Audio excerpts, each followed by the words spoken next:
जैसे किरका जहर का रंग होरी हो, कहो कौन तिस खावे राम रंग होरी हो।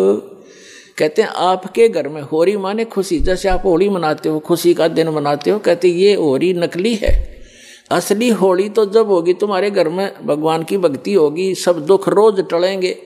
एक भक्त कह रहा था जी हमने 11 वर्ष हो गए आज तक कोई त्योहार नहीं मना लिया इस शरण में आए। जब इससे पहले क्या था कि ऐसे कभी तो घर में किसी भाई की मृत्यु होगी, कभी चाचा की होगी, कभी ताऊ की होगी, ताऊ के लड़के की होगी, कभी बहन का बटेऊ मर गया तो कभी बहन मर गई।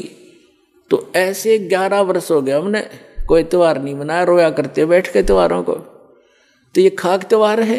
तो परमात्मा कहते हैं हमारी शरण में आओ, थारा रोज होली रहेगी।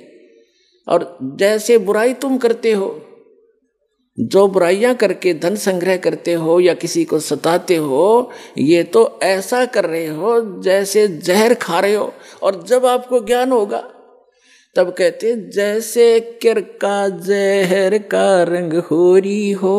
किरका माने कण, विष का एक कण भी कहीं पड़ा हो और आपको पता हो ये विष है, और विष की गुण को आप जानते ही हैं, कहते हैं उस कण को भी, अब तो आप मुट्ठी भर खा रहे हो, एक कण को भी आदमी नहीं खा सकता, इन्हें पता लग जाए ये विष है।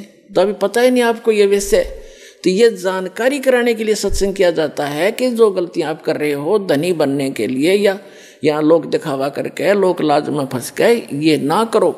और आपने यहाँ भी सुख मिलेगा। इस कबीर भगवान की शरण में आ जाओ, ये आपका पिता है, ये समर्थ है, आपके घर में सारे सुख देगा। तो इसलिए कहा है जैसे किरका जहर का रंग होरी हो, कहो कौन तिस खावे राम रंग होरी हो। तो फिर ये गलतियां कोई नहीं करेगा, जहर नहीं खाएगा। ये बुराई करना, चोरी करना, रिश्वतखोरी करना, मिलावट करना, किसी को सताना, आप दुख पालेगा। भक्त दूसरे को दुखी नहीं कर सकता, यह आत्मा ही नहीं स्वीकारेगी आपकी इस ज्ञान के आधार से।